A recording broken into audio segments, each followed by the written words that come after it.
Hi, I'm Zhipeng Tang, a PhD student from University of Massachusetts Amherst. Before start, I'd like to thank all my co-authors, the shepherd, and all reviewers. Drones are becoming more popular and accessible these days, and there are a lot of enthusiasts using their drones to take a lot of videos from a viewpoint which was not accessible. One day, I saw a news. Scientists are using drones to take videos to monitor deforestation in southern Amazon. This has intrigued my thought of using these drone-made videos in formal occasions, such as using drones to monitor land and take a video of the land as a proof. However, this will introduce some new challenges. If we want to use these videos in formal decision making, we need some ways to authenticate them. The assurance of these videos is a new area combining drones together with digital forensics and has many interesting topics like the assurance of time, location, content, and so on. In this work, we pick time as a starting point and try to find a way to assure the time period when the drone video was made. Obviously, it is not difficult to find a way to guarantee the latest time a video was made, because we can post the video or its hash to the internet, or somewhere we can trace the post time. However, establishing the earliest time is not a piece of cake. We can use a very old video and say it was created recently. After all, the creation time can be edited. In fact, anything attached to the video has such risk, such as watermark.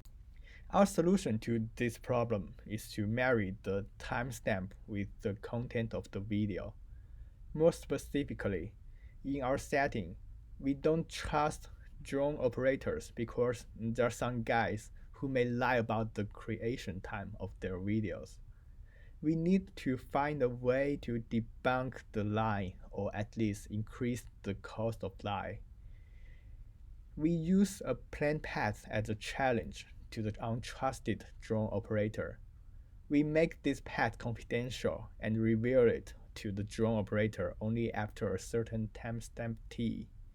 The drone operator should take a video along this path. Then we verify if the video matches the path. If yes, we can guarantee this video was made after T. This is because the path is only known after T, so the video can only be created after that time. This solution makes the timestamp and the content of the video inseparable. Faking a timestamp needs to edit the whole video, which is super hard. We name our solution C-14, the radioactive isotope for carbon dating. We believe our solution can work like that on drone videos. One problem is, where do these plain paths come from? We propose two ways to get the plain path, which correspond to two different scenarios. The first is to rely on a trust party. Trust party is an entity responsible for generating, releasing, and recording the path. Imagine you want to make a drone video, and you also want to make sure people trust that the video was not made on an earlier time. You just need to request the trust party to send you a plain path. The trust party should generate a path and send the path and the timestamp it was revealed to you, and then record the path and the timestamp for future retrieval. Once you get the path, you can insert it to your own freeform path and take a video along this new path. Then this video and the timestamp can be used as a proof for the earliest time the video was made. Notice that no interruption is allowed during making the video because interruption may indicate the splice of an old video and the video following the plain path. When you want to prove your innocence, you just show the video and the timestamp to the verifier. The verifier just needs to retrieve the plain path corresponding to the claimed timestamp from the trust party. and match it with the corresponding part of the video and give an attestation. This scenario is more suitable for the situation when the trust party is the one who needs the video to make a formal decision. For example, the trust party is the organization which wants a proof of deforestation. In this case, the trust party will design the path to record enough information for the given purpose. So the whole video can not only provide the information but also prove the timestamp. This means proving the timestamp doesn't make extra cost. However, the biggest problem of the previous scenario is it requires an established trust party. Another way to get a plain path is to use an algorithm which maps a random value to a path. In this case, we need a trusted source which periodically generates random values. These random values should not be predictable before they're generated. They should be traceable and time-stamped. By this I mean we can find back the random values associated with the given timestamp. There are many existed or easy to build infrastructures which can be used as the trusted source. One typical example is blockchain. In fact, our system is built on the hash values of Ethereum blockchain. When we want to make a drone video and make sure the earliest timestamp of the video, we just need to get a random number from such infrastructure and input it to the algorithm to generate a path. And then we do the same thing as before. Some infrastructures even allow us to get a path offline, such as the TOTP. This is especially suitable for drone operators who don't have a stable network connection, such as those in the Amazon forest or in the war zone. The verification is also similar. We just show the video and the timestamp to the verifier. The verifier uses the claim timestamp to retrieve the random number from the infrastructure we used and map it to a path with the same process and compare it with the video. There are infinite potential algorithms which can map a random number to a path, and we propose a feasible one. The output path of our example algorithm contains only two constrained motions, hot point and flying and out. Hot point is a motion where the drone circles a center point of interest, with its camera always pointed to the center. Flying and out is a motion to fly toward the center point to an inner radius, and then back out again.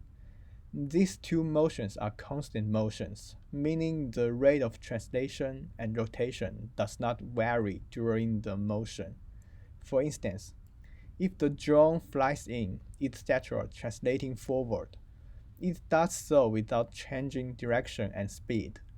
Or if it hot points, it does so at a constant rate of roll, pitch, and yaw, as you can see in the figure. The path contains several hot points with different angles, which are bookended by flying and out. Thus, such paths can be simply represented by several hot point angles.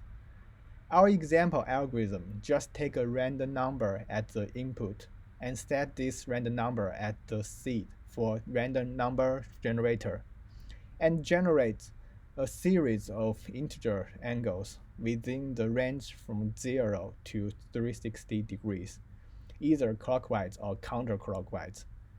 These integer angles are the hot point angles which can represent the path. And of course, the algorithm will further generate a path according to these angles. Designing paths like this can make verification much faster. As mentioned before, hot point and flying and out are constant motions, so we don't need to compare the whole video with the path. Instead, we can randomly sample segments of the video for each motion and use these video segments to infer the rest part of the motion. Besides, because paths can be simply represented by a series of hot point angles, and flying and out is majorly used to bookend hot point motions, The verifier can focus on hot points and change the major goal to compare the real hot point angles in the video with the target ones. Because of these two properties, we can accelerate verification significantly. Let's walk through the process of the verifier for our example algorithm. The input of the verifier is a video, a claim timestamp, and the metadata. Metadata is the log of the flight during which the input video is taken. We require the metadata to contain the motions contained in the input video and the start and finish time of these motions. The first step is to retrieve back the plane paths using the claimed timestamp.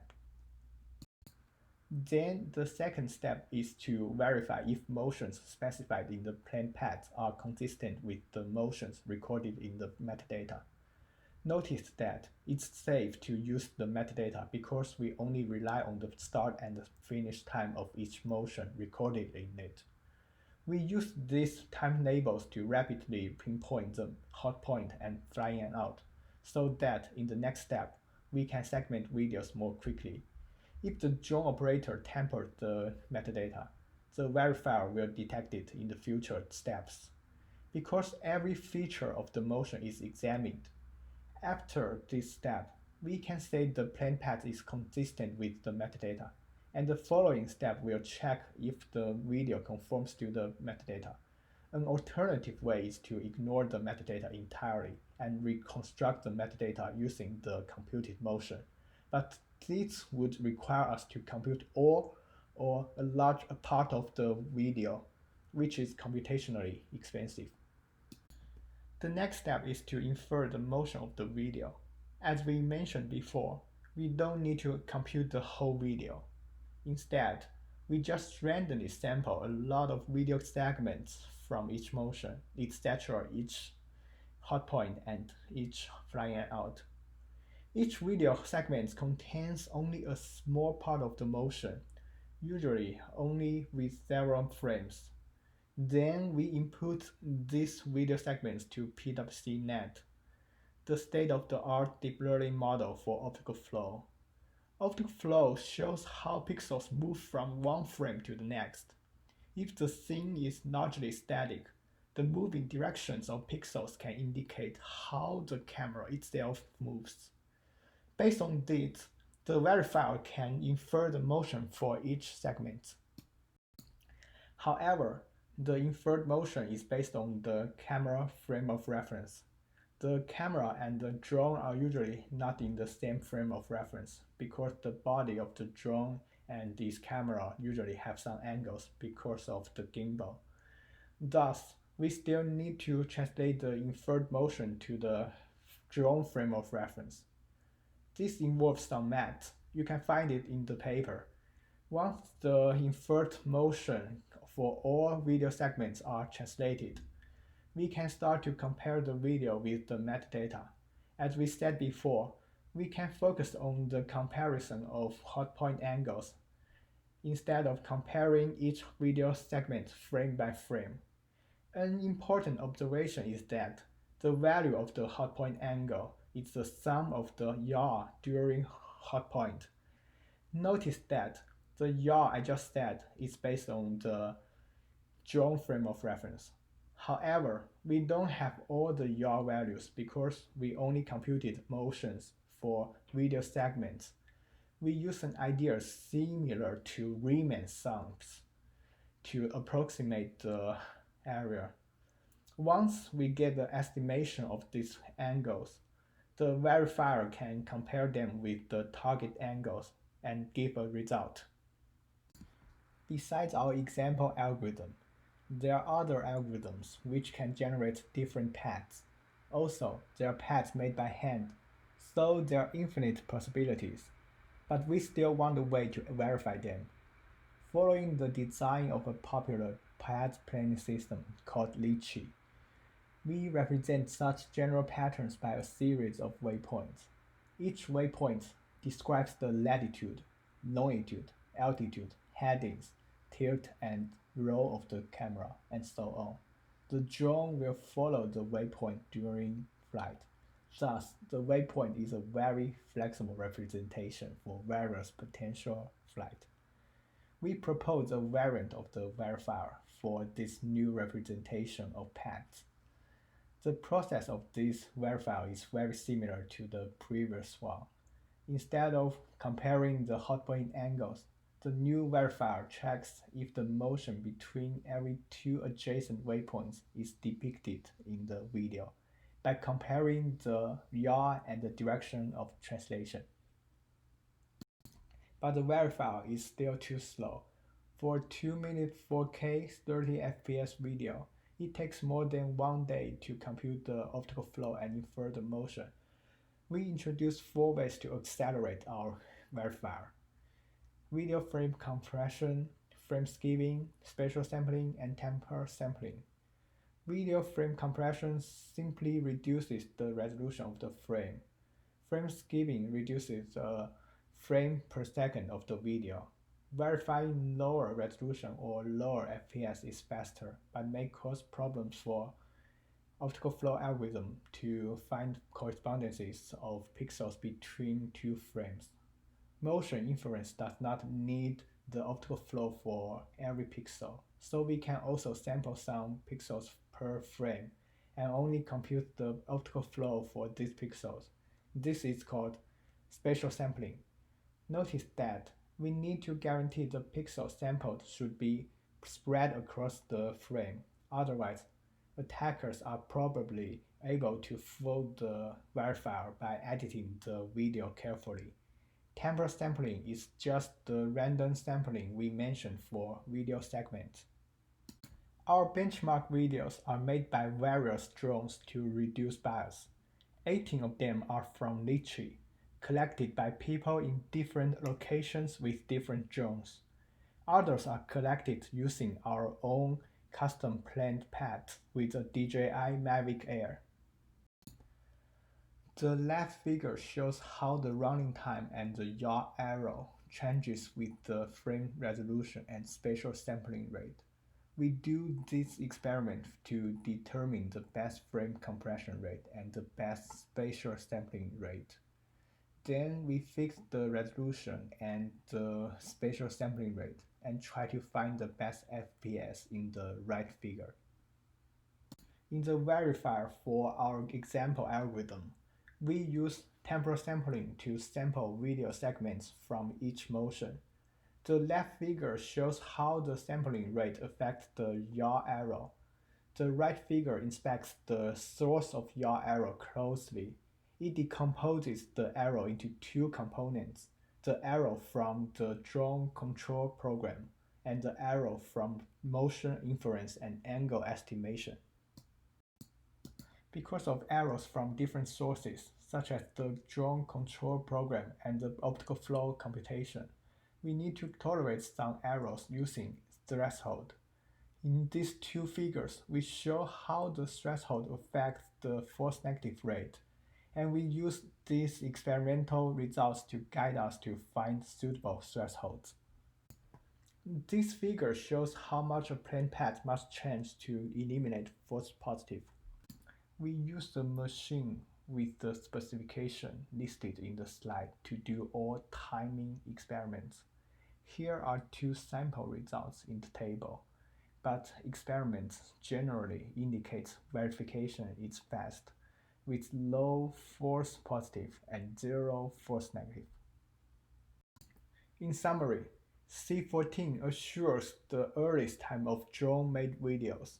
It is one step in opening up the problem to defenses, forensics, and anti-forensics research for drones. Thanks for listening to my presentation.